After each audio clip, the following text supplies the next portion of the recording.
system that was slow, that was obtuse. And I think, one of the things that we tried to do, which X and PayPal also tried to do, is build an abstraction layer around this complication and around this predatory nature that the financial industry can tend to be, and make it work for people. But when I saw Bitcoin in 2009, you see a chance to replace the whole foundation. And everything that Elon was talking about in terms of ACH and the credit card networks were built with very different agendas in a very different time frame. And it's crazy that they still exist, and they have scaled, but they just are not relevant to today, and they're certainly not relevant to the future, especially when you consider the entire world and countries like Nigeria or Ghana or India, and its interconnection with countries like the United States and Canada and all over Europe. So what really drove my thinking and drives my passion around it is, like, if the internet gets a chance to get a native currency, what will that be? And to me, it's Bitcoin, because of those principles, because of that creation story, because of its resilience, because of the number of tests it's been.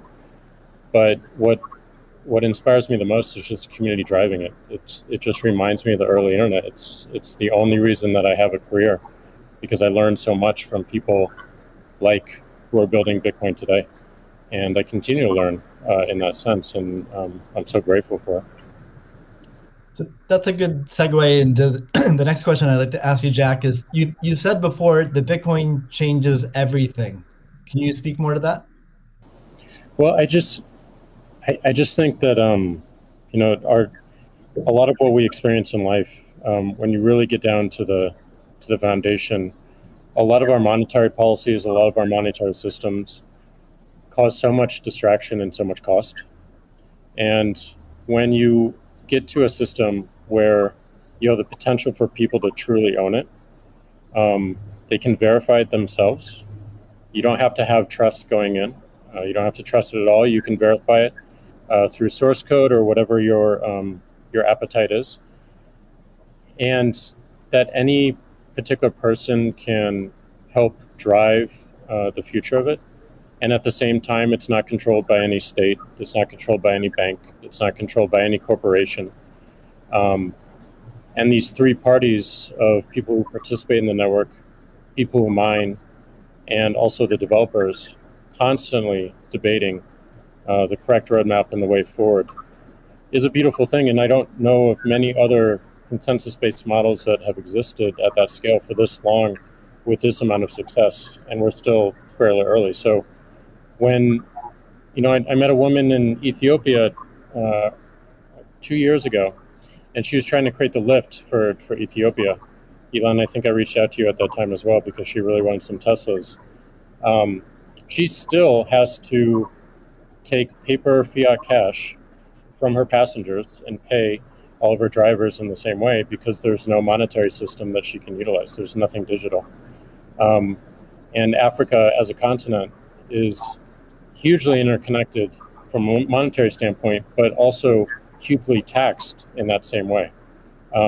So a lot of the potential that I see, the internet having a native currency, helps her build her business in a much faster way.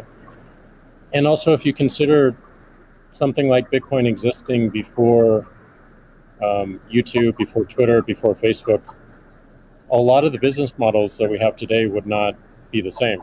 We would certainly not have the dependency we have upon the advertising business model if Bitcoin existed pre-Twitter. And I think the amount of business models that it enables, the amount of innovation it enables going forward, especially when you can consider the whole internet instead of going country by country by country by country, which you have to whenever you're doing with finance, it really just opens the aperture.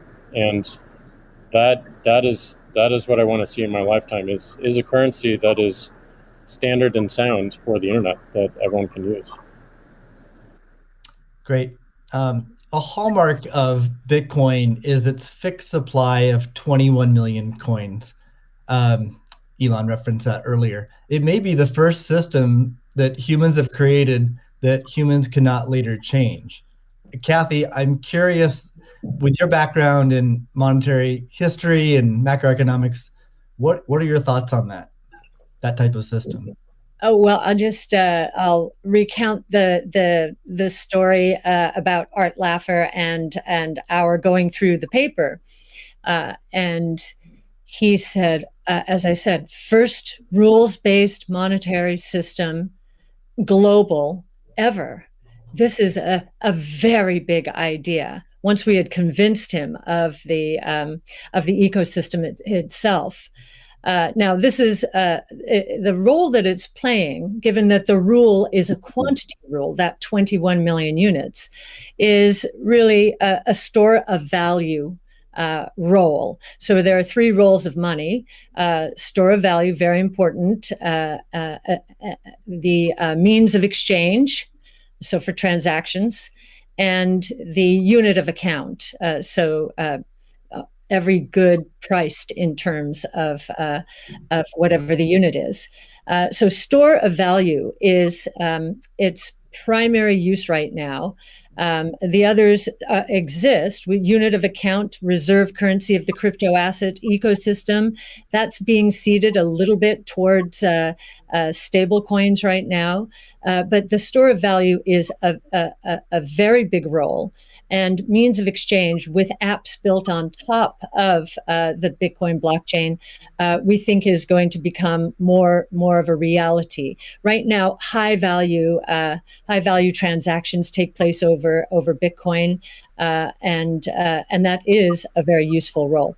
So we look at those, and I remember saying to Art, "How big could this be?" And he said, "Well, how big is the U.S. monetary base?" Well, today it's $8 trillion. $8 trillion. At the time we were talking, it was $4 trillion. So we've gone through another crisis since then. And so the store of value, this idea that purchasing power will go up over time if demand rises relative to supply ultimately fixed at 21 million units. That's a very good thing. Purchasing power going up globally around the world. And this idea that it's a hedge against confiscation of wealth. And that can take place in a myriad of ways. But inflation, and especially hyperinflation in emerging markets, is the primary way. Talk about destroying purchasing power. So that's a very big idea. And I'll also mention deflation. In some ways, it's a hedge against deflation. I know some people are confused that we at ARC think that we're in a deflationary environment here in the United States. If that is true, the odds of a hyperinflation in the rest of the world, especially in emerging markets, is also true. So, but this deflation, and we learned from 0809, there's counterparty risk associated with deflation. And I think Bitcoin would be a hedge against that eventuality as well. So it's a very big idea. Right. I suspect among us, there's not a lot of debate about Bitcoin's potential as a store of value. But Jack, you referenced earlier it being or becoming the native currency of the internet. Can you speak more to that, and also how it relates to maybe how institutions think about it? Yeah, I mean, like just simple example. If I happen to be in Ghana and my family is in Nigeria, currently I can take anywhere from and I need to send money back.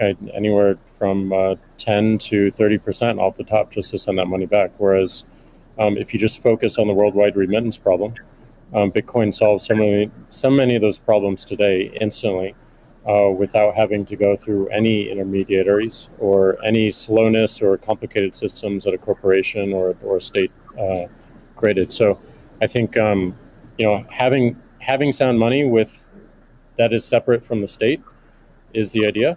Having it completely verifiable by everyone, including the state, including corporations, including individuals, including developers who want to build on top of it, is quite powerful, and that's what keeps it secure and strong. And I think that's we need more of that, which is why this one of the reasons why this conversation is so important is as entities come into the space, it's not just buying an asset and holding on to an asset and treating it as an investment. There's something special that created this, and something precious and something very unique, which has to be protected, and we need to do whatever we can to help that thrive as well. Elon, I'm curious your opinion on this. You mentioned earlier about Bitcoin's throughput, or the importance of throughput, maybe some concerns around Bitcoin. Can you speak? Do you think Bitcoin can become peer-to-peer cash? Well, Bitcoin does have a fundamental scarcity limit at the base layer that's designed in. That doesn't mean you can't have some layer 2 system in theory, like Lightning. And I understand Lightning is doing well in some small countries. There's some question mark as to whether you need a money transmitter license. Just a debate as to whether that's needed, given that it is not open ledger. So that's a whole separate debate, of course. But Bitcoin by itself simply cannot scale to be the monetary system for the world at base layer. But with a second layer, this is possible depending upon how that second layer is implemented. Yeah, that's part of why I think there may be some merit to something that may seem silly, like Ethereum, like Dogecoin. I think Ethereum also, like I said, the three things I own outside of SpaceX and Tesla, and obviously it's a Neuralink and Boring Company, but of any significance are Bitcoin by far, and then some Ethereum and some Doge. So if the price of Bitcoin goes down, I lose money. I'm not sort of I might pump, but I don't dump. It's not a case of I definitely do not believe in getting the price high and selling or anything like that. And I would like to see Bitcoin succeed. I think there's some merit to this is not a slam on Bitcoin. There's some merit to considering something that has higher max transaction rates and a lower transaction cost, and kind of seeing how far you could take a single layer network where the exchanges act as a de facto second layer. I think you can probably take that further than people realize, and as bandwidth increases over time, latency decreases. SpaceX's Starlink is actually playing a role in this, and I think long term people will probably have access to worldwide access to gigabit level connectivity at low latency, and so at low cost. And so then your base layer could do a lot of transactions if you take that into account. So yeah, but like I said, Bitcoin with a layer 2 system, so they could scale to do a vast number of transactions. Same goes for Ethereum. Question about the scaling at the layer 1. The concern from the past 5 years of debate in the Bitcoin community is that would sacrifice